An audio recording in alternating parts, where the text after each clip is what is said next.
वाहिगुरु जी का खालसा, वाहिगुरु जी की fateh. Welcome to this segment of Coach Gurbani's a-sabad-a-day. The recitation continues from Tanasri Mahalla Chautha. This is a composition of the fourth Nanak, Guru Ram Das. The recitation: Dhanasri Mahalla Chautha, Chaurasih Sidh Budh, 33 coat मुन जन, सब चाहें हर जियो तेरो नाम, गुर प्रसादी को बिरला पावे, जिनको ललाट लिखया तुर पाओ, जप मन रामे नाम, जप मन रामे नाम, हर जस उत्तम काम, जो गावह सुनह तेरा जस सुआमी, हाँ तिनकै सद बलिहारे जाऊं, रहाओ। शरणागत प्रतिपालक हर सुआमी, जो तुम देहो सोई हाँ पाऊं, दीन दयाल कृपा कर दीजै, नानक हर सिमरन का है चाव।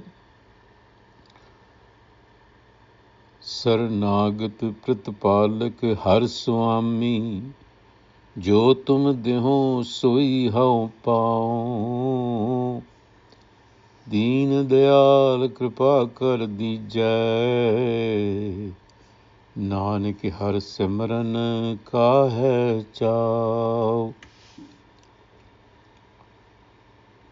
So the Guru begins by listing out what could be termed as the spiritual aristocracy within the Indian wisdom traditions. These are the Chaurasih Sidh yogic adepts. There is a list of these 84 great Siddhs, the Buddhas, the wise beings, the 33 million gods, 33 कोट Devata, the shining ones, and those who practice in silence, Munijan. So he lists out all of these aspirants who share one thing in common. Sab chahe har jiyo tero now. They aspire to the wisdom of your name, O Har. They're all looking for the same thing, Nam consciousness. But Guru Prasadi ko virla pave. It is not given to everyone. The rare one attains to that Nam consciousness through the Guru's grace. Not everyone finds it. And those that do find it, Nam consciousness that is, they fulfill their human destiny. Jinko lilat likhya. Lilat likhya means written on their forehead. That's an expression used to define destiny. Tur pao. Tur means the original covenant. The original inscription on our foreheads is our destiny, and that destiny is oneness, the original oneness. Was inscribed. It's, in today's language, we could say that we are coded in such a way that we have to express that oneness. We are fragmented. So that's the game, from fragmentation to oneness. The thing about this list is that all of them are engaged in practices that require, that starts and ends with self-effort. and it tends to become egoic, which is why the intercession of the Guru is necessary, because the Guru strips you of your illusions, strips you of your ego. That is a necessary precondition for Nam consciousness to even abide within your mind, because it cannot exist even with the smallest sense of ego. Jab hum hote tu nahi. You see, the two, ego consciousness and Nam consciousness, are qualitatively different. There's a different order of consciousness. So one has to subsume into the other. And that happens through the channel of the Guru.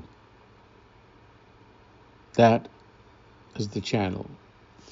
And so therefore, in the Rahau, the Guru says, Jap man Rame Naam, Har jas uttam kaam. Jap man Rame. Jap is a very holistic term, as we have mentioned in the past. It comes from the old Indic traditions, yes, but it expands the meaning. It doesn't mean simply uttering, which is what the association of jap is, but it means uttering, yes, it means uttering Gurbani, resonance of the voice, but it goes beyond that. It means reflection, it means contemplation, it means realization. So the Guru says, Japaman Ramme Nam. Realize that wisdom. In other words, embody the name. So the name signifies the entity being named. And in this case, it is not an entity, it is wisdom. So embody the name. How do you do it? By cultivating its virtues, harjas. That is the supreme task that we are faced with. Japamanarame Nam Harjas Uttamakam. This is the supreme task. And those who give expression to your wisdom through its virtues, Jo Game Sunhe Tera Jas, I am forever beholden to them. Tinke sad balehare jao. So work is being redefined in some senses here. I mean, in contrast to our worldly tasks, career, accumulation, survival, what have you, the highest task, the Guru tells us, is self-realization. The mind is being asked to attune itself to the har within, to that consciousness.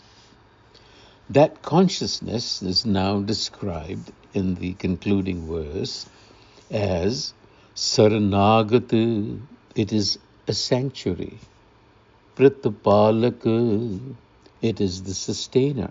It is the source of life. And it is called Har. The Har, evergreen, everywhere. Swami, the master. It is that master consciousness, if you want to think about it that way, which is ever fresh, ever new, Har, evergreen, and Har also means in everything. That is that consciousness, which is everywhere. It is your sanctuary, it is your sustainer. Realize that. And it says, Jo tum deho soi hau pao. So what we receive comes from this sanctuary. We are rooted in it. It is like a fish being in the ocean. And so therefore, the cry, the plea that is being made here is for grace. for grace. Deen Dayal Kripa Kar Dijai, Nanak Har Simran Ka Hai Chao. Chao is inspiration. I'm inspired, which means I'm now yearn for that remembrance. I need to be embodied in that consciousness so that I can serve humanity. That's the idea. Vaheguru Ji Ka Khalsa, Vaheguru Ji Ki Fateh.